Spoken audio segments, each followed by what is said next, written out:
আজকের ভিডিও শুরু করতেছি এক দিয়া আগে দেখে নেন। হ্যাঁ, হ্যালো এভরিওয়ান, আমি অপূর্ব। টিকটকের সকল দর্শকদের জন্য একটা সুখবর আছে। হইচইয়ের অফিসিয়াল টিকটকে চলছে কিছু কম্পিটিশন। তোমরা যদি আমার সাথে দেখা করতে চাও তাহলে হইচইয়ের অফিসিয়াল টিকটক ফলো করে পার্টিসিপেট করে নাও। আর বাকি বিস্তারিত আমি ডিসক্রিপশনে দিচ্ছি। সবাইকে অনেক ধন্যবাদ। তোর বলছিলাম না কলকাতা বিজ্ঞাপন করবি না, হইচয়ের ক্যাম্পেইন করিস কেন? তোর হিরোগিরি তোর জানিস না আমরা হইচই বয়কট করছি। তুই কে? তোর লগে কেন দেখা করা লাগবি পাবলিকের? দেখেন আমি এত গালি দিচ্ছি কেন দেখেন, আমি কত ভদ্রভাবে কইছিলাম ওকে কতদিন আগে। ওর পোস্টার দিয়া, ওর হোর্ডিং দিয়া গোটা কলকাতা শহর ছায়া গেছে।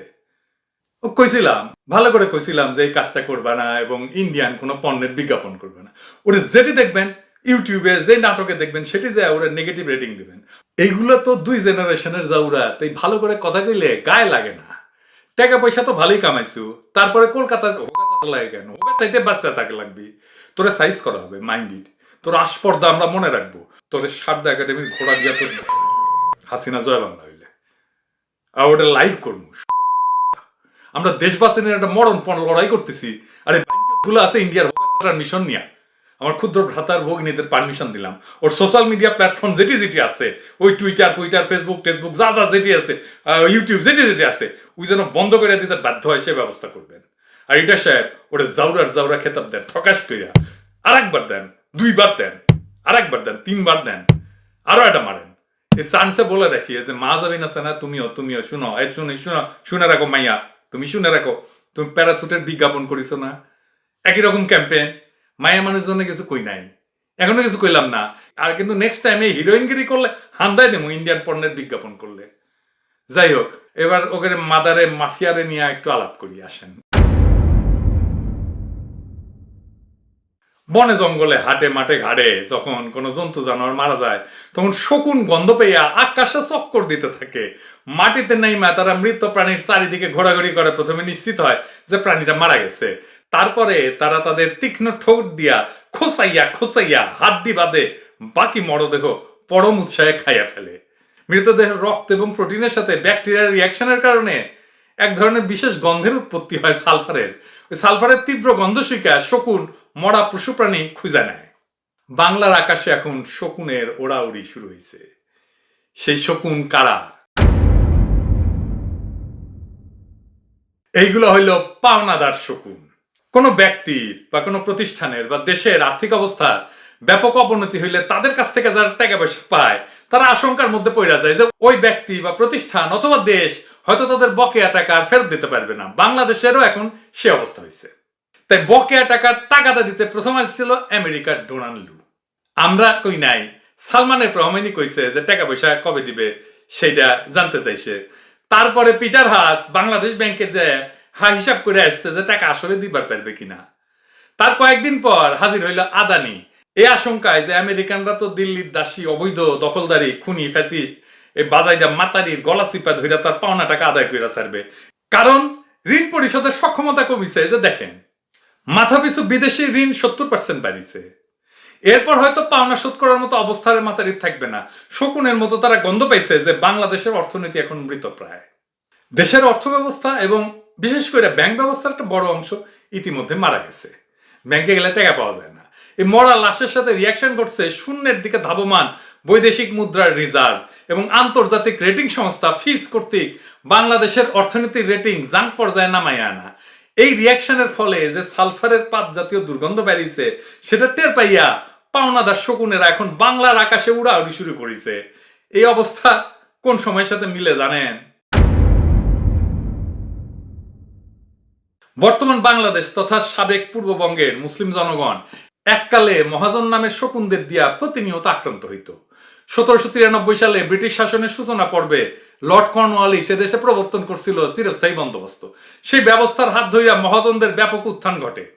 এদেশে চাষিদের বিশাল অংশ ছিল মুসলমান, যারা জমিদারি প্রথার অধীনে জমিদারের বর্গা চাষী হিসেবে কাজ করত। জমিদার বর্গা চাষীদের কাছ থেকে কেবল ফসলেরই ভাগ নিত তা না, তার সাথে অতিরিক্ত ফসল ব্রিটিশের খাজনা হিসেবে নিজেদের ইচ্ছা মতো আদায় করে নিত। তারা নিজের গাড়ি কিনবে সেই জন্য খাজনা নিত, তারা পোলা মাইয়ার বিয়া দিবে সেজন্য আলাদা খাজনা নিত, তারা পূজা করবে সেজন্য আলাদা খাজনা নিত, তারা পুকুর কাটবে তারা সেই জন্য আলাদা খাজনা নিত। যখন ফসল মারা যেত, যেটা প্রকৃতির কারণে প্রায় ঘটতো, তখন উপার্জন না পাইয়া প্রাণ ধারণের জন্য বর্গা চাষিরা মহাজনদের কাছ থেকে অতি উচ্চ সুদে টাকা ধার নিত। প্রায়শই চাষিরা তাদের কর্জ শোধ করতে পারত না। মহাজনরা তখন জোর কইরা তাদের বসত বাড়ি দখল করে নিত। এই দখলদারিকে বলা হইতো বাস গাড়ি করা। মহাজন তার গুন্ডা পান্ডা নিয়া ঋণগ্রস্ত চাষিকে তার পুত্র কন্যা সহ এক বস্ত্রে বাড়ি থেকে উচ্ছেদ করে দিত এবং সেই বাড়ির জমিনে একটা বাস গাইরা দিয়ে বলতো এই সম্পত্তি এখন থেকে তার। রিক্ত, নিঃস্ব, ভূমিহীন, সহায় সম্বলহীন এই চাষি তার একমাত্র সম্পদ বসত ভিতরেটুকু হারাইয়া চোখের পানিতে সয়লাভ হইয়া সপরিবারে ভয়াবহ অনিশ্চয়তার দিকে রওনা হইত। এই চাষিরাই কিন্তু আমাদের দেশের অধিকাংশ মানুষের পূর্বপুরুষ। তাদের গভীর বেদনা বঞ্চনার দীর্ঘ নিঃশ্বাসই হইল বাংলাদেশের মুসলমানদের প্রকৃত জাতীয় ইতিহাস। এই ইতিহাস আজ অনেকেই ভুলে যাইতে বসছে। ভারতের চক্রান্তে বাংলাদেশের ক্ষমতায় অবৈধভাবে আসীন এই সরকার বাকি ইতিহাসটা পাঠ্যপুস্তকে ধুইয়া মুছে দিয়া উল্টা ইতিহাস শিখাইতেছে আমাদের পরবর্তী প্রজন্মকে, যাতে তারা প্রকৃত প্রস্তাবে ভারতীয় হইয়া যায়। এই করুণ ইতিহাস প্রায় 150 বছর ধরে চলে। পূর্ববঙ্গের বাঙালি মুসলমানদের আন্দোলনের ফসল পাকিস্তান প্রতিষ্ঠা হওয়ার পর 1951 সালে প্রধানত শেরে বাংলা একে ফজলুল হকের উদ্যোগে জমিদারি প্রথা বাতিল হয়, সেই সাথে উচ্ছেদ হয় মহাজনী প্রথা। এই সেই সংবাদ আজাদ পত্রিকায় আমাদের সত্যিকারের আজাদির সংবাদ, আমাদের পূর্বপুরুষদের লড়াইয়ের ফল। যুগের পর যুগ অপেক্ষা কইরা একটা অসম লড়াইয়ে অবিরত সংগ্রাম চালাইয়া বাংলাদেশের নিজস্ব রিক্ত, ভূমিহীন, গৃহহীন মুসলমানেরা শেষ পর্যন্ত এক ভয়াবহ দুঃস্বপ্ন থেকে মুক্তি পাইছে। জমিদারের লুণ্ঠন এবং মহাজনের অত্যাচারে পরিসমাপ্তি ঘটছে। পলাশির যুদ্ধের পর এই প্রথম বাংলাদেশের মুসলমান সমাজ পুনরায় নিজেদের বিকাশের একটা ঐতিহাসিক সুযোগ পাইছিল। 1971-এ স্বাধীন বাংলাদেশের অভ্যুদয় হয়েছে মূলত তাদের এই বিকাশের একটা স্বাভাবিক পরিণতি হিসেবে। ভাগ্যের করুণ পরিহাস যে জমিদারি এবং মহাজনী প্রথার অবসানের 7 দশক পরে আমরা আবার বাংলার আকাশে পাওনাদার নামের শকুনদের ওড়াউড়ি দেখতে পাইতেছি। বেশ কিছুকাল ধইরা আমি অর্থনীতি সম্পর্কে বিশেষ কিছু বলি নাই। 2021 সালের ডিসেম্বরে একটা এপিসোডে আমি সর্বপ্রথম বাংলাদেশের রিজার্ভ সংকটের বিষয়টা জনসমক্ষে আনি এবং নির্ভুলভাবে ইঙ্গিত করি যে ভবিষ্যৎ মাসগুলিতে রিজার্ভের পরিমাণ কিভাবে ক্রমাগত কমতে থাকবে এবং কোনো এক সময় এটা লাল বাতি জ্বলবে।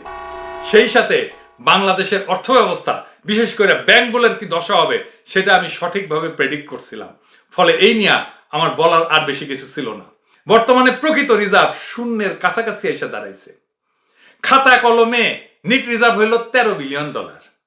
এর মধ্যে জ্বালানি বাবদ $5 বিলিয়ন অনাদায়ী আছে। দেখেন, অর্থাৎ সরকার জ্বালানি সরবরাহকারীদের ওই পরিমাণে বকেয়া এখনো শোধ করে নাই। 13 থেকে 5 বাদ দান কত থাকে? 8 থাকে। এটাই একমাত্র অপরিশোধিত বকেয়ার পরিমাণ না। সরকার বিদেশি এয়ারলাইন্স গুলোকে তাদের পাওনা শোধ করে নাই, বিদেশি কোম্পানিগুলোকে তাদের মুনাফা ফেরত নিয়ে যাইতে দেয় নাই, রপ্তানি আয় 14.5 বিলিয়ন গায়েব। দেখেন, এই টাকাটা আমাদের পাওয়ার কথা ছিল, মানে বাংলাদেশে আসার কথা ছিল। আমি ডলার দিয়ে কাঁচামাল কিনা পণ্য বানায় রপ্তানি করছি, আর রপ্তানির পরে সেই রপ্তানির টাকা দেশে আসে নাই, গায়েব, কোনো নিশানা নাই। সাম্প্রতিক মাসগুলোতে যে আমদানির যে বিল পরিশোধ করতে হবে, এই ধরনের এখনো পর্যন্ত অপরিশোধিত বৈদেশিক মুদ্রার পরিমাণ কত সেটা সরকার গোপন রাখছে। আর তথ্য গোপন রাখার অসাধু উদ্দেশ্যে বাংলাদেশ ব্যাংকে সাংবাদিকদের প্রবেশ নিষিদ্ধ করে দিছে। এর মাঝখানে ভারতীয় গণমাধ্যমে সংবাদ প্রকাশ হয়েছিল যে $3 বিলিয়ন নাকি বাংলাদেশ ব্যাংক থেকে গায়েব করে নিয়ে গেছে হ্যাকাররা, চুরি করে নিয়ে গেছে। আবারও এর আগেও বাংলাদেশ ব্যাংকের রিজার্ভ হ্যাক হয়েছিল, টাকা চুরি করে নিয়ে গেছিল। আজ পর্যন্ত সেই ঘটনার তদন্তের রিপোর্ট প্রকাশ করা হয় নাই। ধরেন আপনার মানিব্যাগে 10,000 টাকা আছে, এর মধ্যে ঘর ভাড়া বাকি পড়ছে 5,000 টাকা, দোকানদারের কাছে বাকি পড়ছে 3,000 টাকা। তাহলে আপনার আসলে কত টাকা আছে? 10,000 না, তো 2,000 টাকা আছে, তাই না? সুতরাং আপনি যদি বইলা বেড়ান আপনার 10,000 টাকা আছে, তাহলে কি সেটাকে সত্য বইলা মাইনে নেওয়া যাবে? এই অবৈধ খুনি হাসিনার রিজার্ভের হিসাবও সেই রকম। সে তো $5 বিলিয়ন দেয় নাই, আর $13 বিলিয়ন আছে, তাহলে আসলে আছে তার $8 বিলিয়ন। সে বলে বর্তমানে রিজার্ভের পরিমাণ 13 না 14 বিলিয়ন। এই হিসাবটা ঠিক না তো। আরো বুঝাই বলি, জ্বালানি পাওনাদারেরা বাংলাদেশ কাছ থেকে $5 বিলিয়ন পায়, এখনো বকেয়া, তাই না? এছাড়া এয়ারলাইন্স আমেরিকা সহ অন্যান্য প্রতিষ্ঠানে পাওনা সদ্য আমদানির যে বকেয়া সেটা সৌদিতে হিসাব নিলে কমপক্ষে আরো $5 বিলিয়ন হবে। সুতরাং বাংলাদেশের হাতে প্রকৃত প্রস্তাবে $3 বিলিয়ন বেশি নিট রিজার্ভ নাই। এই রিজার্ভ দিয়ে আমরা 1 মাসের আমদানিও নিশ্চিত করতে পারবো না। ইতিমধ্যে আন্তর্জাতিক রেটিং এজেন্সি ফিজ বাংলাদেশের রেটিং জাঙ্কের কাছাকাছি নামাই দিছে মে মাসের 27 তারিখে। এটার মানে হইতেছে যে সরকার ঋণ পরিশোধের সক্ষমতা হারাইছে, অর্থনীতিকে খাদে পড়ে যাওয়া থেকে বাঁচানোর কোনো উপায় সরকারের কাছে নাই। কিভাবে সেটা আরেকটু আলাপ করি আসেন। সংস্থাটা বলছে যে অর্থনৈতিক শক বা আঘাত রোধের জন্য যে সমস্ত বন্দোবস্ত আছে তা পর্যাপ্ত না। এছাড়া টাকার বিনিময় মূল্য নির্ধারণের জন্য IMF এর পরামর্শে যে ক্রলিং পেগ একটা চালু করা হয়েছে বাংলাদেশ ব্যাংকে, সেটা সফল হবে কিনা তা ফিসের কাছে পরিষ্কার না। সোজা সাপটা কথায় এর মানে হইল অর্থনীতিকে খাদে পড়ে যাওয়া থেকে বাঁচানোর কোনো উপায় হাসিনার কাছে নাই। এটা কিভাবে আরেকটু আলাপ করে নি, বুঝে নি বিষয়টা কি। ক্রলিং পেগ হইতেছে ডলারের বিপরীতে টাকার বিনিময় মূল্য নির্দিষ্ট একটা সীমা বা ব্যান্ডের মধ্যে নির্ধারণ করা। টাকার মূল্য যদি কমতে কমতে কমতে কমতে ব্যান্ডের বাইরে চলে যাওয়ার উপক্রম হয়, তখন বাজারে বাংলাদেশ ব্যাংক ডলার বিক্রি কইরা টাকাটা দাম বাড়াইয়া ব্যান্ডের মধ্যে নিয়ে আসবে। অনুরূপ ভাবে টাকার বিনিময় মূল্য অতিরিক্ত তেজি হয়ে গেলে বাজার থেকে ডলার ক্রয় কইরা বাংলাদেশ ব্যাংক টাকার মূল্যকে ব্যান্ডের মধ্যে ফিরাবে। মোটা দাগে এটা হইল বৈদেশিক মুদ্রার বিনিময় মূল্য ম্যানেজ করার একটা তরিকা। তার মানে কি, এই ক্রলিং পেগ যদি কার্যকর করতে হয় তাহলে বাংলাদেশ ব্যাংকের হাতে পর্যাপ্ত পরিমাণে বৈদেশিক মুদ্রার রিজার্ভ বা ডলার থাকতে হবে, যাতে প্রয়োজন মতো বাজারে ছাড়া যায় বা বাজার থেকে তুলে নিয়ে আসা যায়। যদি যথেষ্ট পরিমাণে ডলার না থাকে তাহলে প্রয়োজন পড়লে ডলার বাজারে ছাড়বে কি করে? তখন এই পদ্ধতি কাজ করবে না। তো সেরকম একটা অবস্থার নাম হইল ব্রোকেন পেগ। 1997 সালে থাইল্যান্ডে ঠিক এইরকম একটা অবস্থা ঘটছিল। থাইল্যান্ডের বৈদেশিক মুদ্রার রিজার্ভ প্রায় শূন্যের কাছাকাছি চলে আসার ফলে ক্রলিং পেগ আর কাজ করে নাই, ব্রোকেন পেগ হয়ে গেছিল। ফলে ডলারের বিপরীতে থাই মুদ্রা বা বাতের মূল্য ধমাধম করে কমে গেছিল। এর ফলে থাইল্যান্ডের অর্থনীতির নামে আসে এক অদৃষ্টপূর্ব বিপর্যয়। এই বিপর্যয়ের ফল নিয়ে একটু পরে বলতেছি। বর্তমানে বাংলাদেশ ব্যাংকের হাতে বৈদেশিক রিজার্ভের প্রকৃত পরিমাণ প্রায় শূন্যের কাছাকাছি। ফলে রেটিং কোম্পানি ফিজ এই ক্রলিং পেগ পদ্ধতির কার্যকারিতা নিয়ে যে সন্দেহ প্রকাশ করছে সেটা যথেষ্ট ভিত্তি আছে। এই ব্যাপারটা বুঝতে পেরে আদানি গ্রুপের অন্যতম কর্তা ব্যক্তি প্রণব আদানি ফিস রেটিং প্রকাশ হওয়ার 2 দিন পরে বিশেষ বিমানে করিয়া ঢাকায় উপস্থিত হইল পাওনা টাকার টাকাটা দিতে। এয়ারপোর্টে নেমে এসে সরাসরি দেখা করতে চলে গেল অর্থমন্ত্রীর সাথে, যাকে আমি বলি অথর্বমন্ত্রী মাহমুদ আলী। কয়েকদিন আগে এই যে কাতারের আমির ঢাকা আসছিলেন, উনি কিন্তু প্লেন থেকে নেমে সরাসরি তার কাউন্টার পার্ট প্রতিপক্ষ কাটাল রানী হাসিনার সাথে দেখা করার জন্য গণভবনে যায় নাই। প্রোটোকল অনুযায়ী তারা অপেক্ষা করতে হয়েছে। কিন্তু বাংলাদেশে ভারতীয় বিজেপি দলের অন্যতম মালিক আদানি গ্রুপের ব্যাপারই আলাদা, এদের বেলায় কোনো প্রোটোকল খাটে না।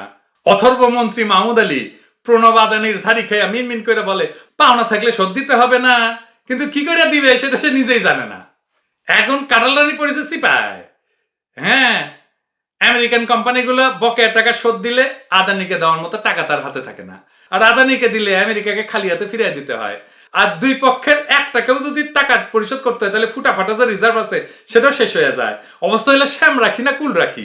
এই পরিস্থিতি থেকে উদ্ধার পাওয়ার জন্য সে চীনের কাছে হাত পাতিছে, কিন্তু শর্ত ছাড়া তো চীন টাকা দিবে না। সেই শর্ত মানতে গেলে ভারত কি আর কাটাল রানীকে ক্ষমতার মর্যাদা বসায় রাখবে? কারণ চীন যে শর্ত দিবে সেটা তো ভারতের বিরুদ্ধে যাবে। বাংলাদেশের জনগণের সামনে এই যে আসন্ন বিরাট বিপদ, এর জন্য এই দিল্লি দাসী স্বয়ং দায়ী। আর দায়ী ভারত, যে জোরপূর্বক এর ক্ষমতায় বসায় রাখছে। কাটাল রানীর দীর্ঘ 15 বছরের লুটপাটের কালে বাংলাদেশ থেকে $100 বিলিয়ন বেশি বিদেশে পাচার হয়ে গেছে। বাংলাদেশে কর্মরত ভারতীয়রা প্রতি বছর $10 বিলিয়ন করে ভারতের রেমিটেন্স পাঠাইছে। বিদ্যুতের ক্যাপাসিটি চার্জের নাম করিয়া নিজের লেসপেন্সারদের মাধ্যমে সে বৈদেশিক মুদ্রায় শত শত কোটি ডলার দেশ থেকে সরায় নিছে। বাংলাদেশের জনগণ দেশে বিদেশে মাথার ঘাম পায়ে ফেলাইয়া শরীরের রক্ত পানি কইরা বৈদেশিক মুদ্রা অর্জন করছে। আর তা এই দিল্লি দাসী খুনি অবৈধ ফ্যাসিস্ট হাসিনা লুট কইরা বিদেশে নিয়ে গেছে। এর খেসারত হিসাবে জাতিকে আজকে দেখতে হইতেছে দেশের আকাশে শকুন রূপী নব্য মহাজনদের আনাগোনা। থাইল্যান্ডে 1997 সালে যে অর্থনৈতিক বিপর্যয় ঘটছিল সেটা রোধ করার জন্য IMF $17 বিলিয়ন একটা রেস্কিউ প্যাকেজ তৈরি করে। এরপরেও ওই সংকট থেকে উঠে আসতে, থেমে যাওয়া অর্থনীতির চাকাকে সচল করতে থাইল্যান্ডের লাগছে টানা 4 বছর। এই 4 বছরে থাই মুদ্রার মূল্য 50 ভাগের বেশি পতন হয়েছিল। স্টক মার্কেটে দর পতন হয়েছে শতকরা 75 ভাগ। বিপুল পরিমাণ শ্রমিক কাজ হারাইছে। মূল্যস্ফীতির চাপে মানুষের নাভিশ্বাস উঠে গেছে। দারিদ্র্যের প্রসার ঘটছে ব্যাপকভাবে। থাইল্যান্ডে কর্মরত 6 লক্ষ বিদেশি কর্মীকে ফেরত পাঠাইতে হয়েছে। বাংলাদেশের অবস্থা আগামী দিনে আর্থিকভাবে বিপর্যস্ত থাইল্যান্ডের চাইতে খারাপ হবে। আইএমএফ ইতিমধ্যে যে টাকা ছাড় দিছে তাতে কোনো কাজ হয় নাই। সংস্থাটির কাছ থেকে থাইল্যান্ডের মতো অতিরিক্ত $17 বিলিয়ন রেস্কিউ প্যাকেজ পাওয়ার কোনো সম্ভাবনা নাই। অন্যান্য সূত্র থেকেও এই পরিমাণে ফরেন এক্সচেঞ্জ পাওয়ার কোনো লক্ষণ নাই। ফলে রিজার্ভের যে সমস্যা তা মিটবে না, বরঞ্চ দিনে দিনে আরো খারাপ হয়ে যেতে পারে। দ্বিতীয়ত, ক্রলিং পেগ কাজ না করার কারণে টাকার মূল্যমান ডলারের বিপরীতে আগামী দিনগুলোতে ক্রমাগতভাবে হ্রাস পাবে। ফলে নাটকীয়ভাবে আমদানি কমে যাবে। আর যাও আমদানি করা হবে তাও সাধারণ মানুষের ধরাছোঁয়ার বাইরে চলে যাবে। বাংলাদেশের রপ্তানির একটা বড় অংশ আমদানিকৃত কাঁচামালের উপর নির্ভরশীল। এই কাঁচামাল আমদানি করার বৈদেশিক মুদ্রা না থাকলে রপ্তানি সেক্টরের রপ্তানি আয় বিপর্যয় ঘটবে। কাঁচামাল আমদানি করিয়া আমরা পণ্য তৈরি করছিলাম, তারপরে সেটা রপ্তানি করেছিল, রপ্তানি করে আয় করবে, টাকা আসবে, তাই না? তার $14.5 বিলিয়ন আসে নাই, দেখাইছিলাম না? থাইল্যান্ডের মতোই কলকারখানা বেসরকারি খাতের সেবামূলক প্রতিষ্ঠানগুলো চালু রাখা সম্ভব হবে না। কর্মী শ্রমিক কাজ হারাবে। মোট কথা অর্থনীতির চাকা বন্ধ হয়ে যাবে। টাকার মান ক্রমাগতভাবে পড়তির দিকে থাকলে সরকারি চ্যানেলে রেমিটেন্স পাঠানোর কোনো আগ্রহ প্রবাসীদের থাকবে না, থাকা সম্ভব না। ফলে মোট রিজার্ভে রেমিটেন্সের যে অবদান সেটা উল্লেখযোগ্যভাবে কমে যাবে। অর্থনীতির খুব স্বাভাবিক নিয়মে ঘটনাগুলো ঘটবে, সিনেমার মতো দেখতে থাকবে। এই কঠিন অবস্থা থেকে উদ্ধার পাইতে আমাদের যে কত বছর কষ্ট করতে হবে তা কেবল মহান সৃষ্টিকর্তাই জানেন। গাজা ইসরায়েল আক্রমণে বিরোধী একজন প্রখ্যাত ইসরায়েলি সাংবাদিক গিডিয়ান লেভির সাথে সম্প্রতি আল জাজিরার একটা সাক্ষাৎকার একটা ভয়ঙ্কর কথা উঠে আসছে। You know, and I want to read you something I'm sure you've seen before, but it's a classified cable that was released as part of the WikiLeaks releases. And in this cable, a State Department official says Israeli officials have confirmed to embassy officials on multiple occasions that they intend to keep the Gazan economy functioning at the lowest level possible, consistent with avoiding a humanitarian crisis. সাক্ষাৎকার সঞ্চালক উইকিলিক্সে প্রকাশিত একটা গোপন মার্কিন বার্তা দেখায় বলেন যে ইসরায়েলের উদ্দেশ্য হইতেছে গাজার অর্থনীতিকে সর্বনিম্ন পর্যায়ে কার্যকর রাখা। এটাকে ইংরেজিতে বলে সাবসিস্টেন্স লেভেলে। বাংলাদেশে একটা অ্যালাউন্স আছে, দেয় অনেক অফিসে, সাবসিস্টেন্স অ্যালাউন্স, মানে কর্মী যেন মইরা না যায়, এত কম বেতন দিচ্ছি মইরা যেন না যায় না, সেই জন্য অল্প একটু অ্যালাউন্স একটা দেওয়া যেন কোনো মতে বেঁচে থাকে। উপনিবেশবাদী শক্তিরা এইভাবে উপনিবেশগুলোর অর্থনীতিতে ধস নামাইয়া যুগের পর যুগ শাসন শোষণ করছে। এটা উপনিবেশের একটা নিয়ম। ব্রিটিশরা যখন বাংলাদেশে আসে তখন এই দেশ ছিল পৃথিবীর সবচাইতে সমৃদ্ধ একটা দেশ। এই দেশ দখল করার পর তারা দেশের অর্থনীতিকে ধ্বংস করে দিছে। দেশের সংখ্যাগরিষ্ঠ মানুষকে ভূমিহীন, গৃহহীন, সহায় সম্বলহীন কইরা অমানবিক অবস্থায় রাখছে যাতে তারা মাথা তুলে দাঁড়াইতে না পারে। এমনকি 40-এর মন্বন্তরের মতো ঘটনাও ব্রিটিশরা ঘটাইছে, যাতে 30 লক্ষ লোক দুর্ভিক্ষে মৃত্যুবরণ করছে। বাংলাদেশে ভারতীয় হীন আধিপত্যবাদের উদ্দেশ্য গাজায় ইসরায়েলের স্ট্র্যাটেজি থেকে ভিন্ন কিছু না। বাংলাদেশের অর্থনীতিকে ভাঙা দিতে পারলে তাদের ডাবল লাভ। প্রথমত, একটা সমৃদ্ধ বাংলাদেশ ভারতের আঞ্চলিক অখণ্ডতার জন্য অস্বস্তিকর, আমি আগে বলছি। কারণ তাতে বাংলাদেশের আশেপাশের যে দরিদ্র ভারতীয় রাজ্যগুলো আছে তারা চিন্তা করবে যে স্বাধীন হইলে বাংলাদেশের মতো ভালো থাকা যায়। বাংলাদেশের অর্থনৈতিক পতন হইলে ভারতের এই দুশ্চিন্তা থাকে না। দ্বিতীয়ত, বাংলাদেশের অর্থনীতির মেরুদণ্ড ধ্বংস করে দিতে পারলে এদেশের বিপর্যস্ত জনগণ দশকের পর দশক ভারতীয় আধিপত্য মুখ বুঝা মাইনা নেবে, যেভাবে তাদের পূর্বপুরুষেরা ব্রিটিশ সাম্রাজ্যবাদকে মাইনা নিছিল। দিল্লিতে যারাই ক্ষমতায় থাকুক না কেন, এটাই ভারতের স্ট্র্যাটেজি, এটাই ভারতের চিন্তা। আর ভারতের কেনা বান্দি অবৈধ খুনি ফ্যাসিস্ট হাসিনা বাংলাদেশের জনগণের উপরে এই কামে ভারতের 1 নম্বর দালাল হিসেবে কাজ করবে, কেবলমাত্র গদি রক্ষা আর লুটপাট করার জন্য।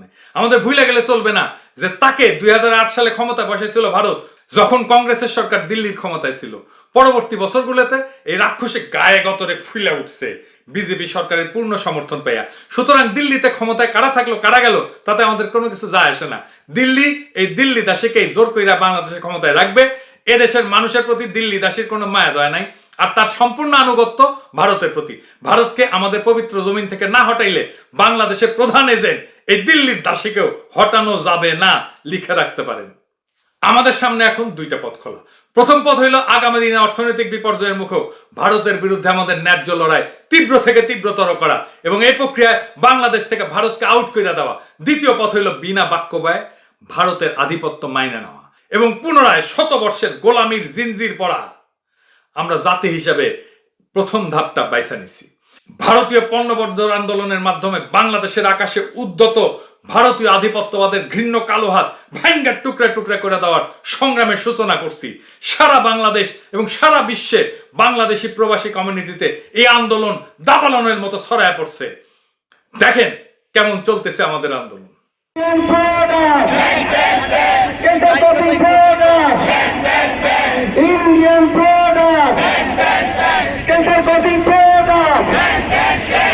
আজকে আপনারা দেখেছেন যে কিভাবে বাংলাদেশের পরপর তিনটি নির্বাচনের নগ্ন হস্তক্ষেপের মাধ্যমে বাংলাদেশের জনগণের অধিকার, ভোটাধিকার এবং গণতন্ত্র হত্যা করেছে ভারত। আজকে ভারতের সবচেয়ে বড় প্রোডাক্ট শেখ হাসিনা এবং আওয়ামী লীগ। আমরা আওয়ামী লীগকে বয়কট করার আহ্বান জানাচ্ছি, শেখ হাসিনাকে বয়কট করার আহ্বান জানাচ্ছি। আপনি দেখেছেন মানুষের ঘৃণার বহিঃপ্রকাশ কিভাবে তারা আমাদের এই আন্দোলনের সাথে সম্পৃক্ত হচ্ছে। সামাজিক যোগাযোগ মাধ্যমে একটি আন্দোলন ছড়িয়ে পড়েছিল, এখন সেটা রাজনীতি থেকে শুরু করে বাংলাদেশের 56,000 বর্গ কিলোমিটারে ছড়িয়ে পড়েছে। আমরা এই আন্দোলনের ঢেউ দেখতে পাচ্ছি। আমরা ভারতীয় পণ্য বর্জনের মেসেজের মাধ্যমে ভারত সরকারকে এই মেসেজটি দিতে চাই, জনগণের সাথে বন্ধুত্ব করতে হবে, কোনো দেশের সরকারের সাথে না, কোনো একক দলের সাথে না। বাংলাদেশের জনগণের পালস উপলব্ধি করতে হবে।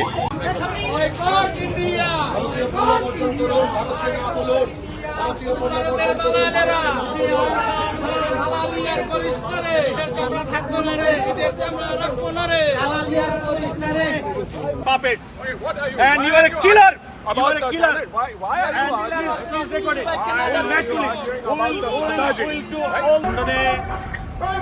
ইন্ডিয়া হাউস, ইন্ডিয়ান হাই কমিশনের সামনে শত শত হিউম্যান রাইটস ডিফেন্ডার আজকে সমবেত হয়েছে একটি কথা বলার জন্য।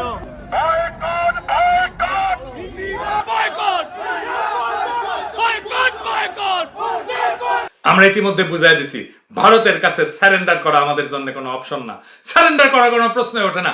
আমরা এর মধ্যে কয়েক মাসে বাংলাদেশে ভারতের রপ্তানি 32% জয় বাংলা কইরা দিছি। আমরা ঠিকই বুঝতে পারি আগামী দিনগুলোয় অর্থনৈতিকভাবে আমাদের জন্য কঠিন থেকে কঠিনতর হবে। দিল্লির কৃতদাসী সরকার আমাদের জনগণকে কঠিন সময়ে কোনোভাবে সাহায্য করবে এই দুরাশা আমি করি না। ব্রিটিশ শাসনের দীর্ঘ 150 বছর আমাদের পূর্বপুরুষরা পরস্পরকে আগলায় রাখছিল, একজনের বিপদে আর একজন আগায় আসছিল এবং এভাবেই পারস্পরিক সহমর্মিতা এবং সহযোগিতার মাধ্যমে এই দীর্ঘ সময় নিজেদেরকে রক্ষা করছে। আমাদের সমাজের, আমাদের মানুষের এই ঐতিহাসিক নিবিড় বন্ধন হইল আমাদের জন্য সবচাইতে বড় সোশ্যাল ক্যাপিটাল বা সামাজিক পুঁজি।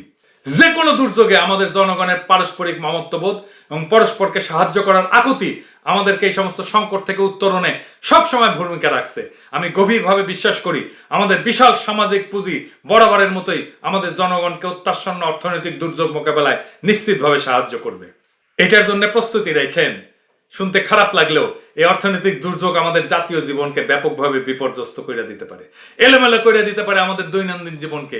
তা সত্ত্বেও এই সংকটের মূল কারণ অর্থাৎ ভারতীয় আধিপত্যবাদ এবং তার নিরবিচ্ছিন্ন সমর্থন পুষ্ট এক কৃতদাস সরকারের বিরুদ্ধে আমাদের লড়াই আমরা কোনোভাবেই ক্ষান্ত দিব না। বাংলাদেশের আকাশে পাওনাদারদের শকুন যেন আর না ওড়ে সেই ব্যবস্থা আমরা কইরাই ছাড়বো ইনশাল্লাহ। আগামী দিনগুলোতে আমরা খাইতে পাই বা না পাই, এমনকি ঘাস খাইয়া হইলেও আমাদের প্রিয় মাতৃভূমি বাংলাদেশের পবিত্র জমিন থেকে ভারতের আধিপত্যবাদী কালো হাতকে সম্পূর্ণভাবে বিতাড়িত না কইরা আমাদের প্রিয় মাতৃভূমির স্বাধীনতা, সার্বভৌমত্ব, আঞ্চলিক অখণ্ডতা, আমাদের জাতীয় মর্যাদা এবং আমাদের জনগণের গণতান্ত্রিক আকাঙ্ক্ষা নিশ্চিত না কইরা আমরা ঘরে ফিরবো না।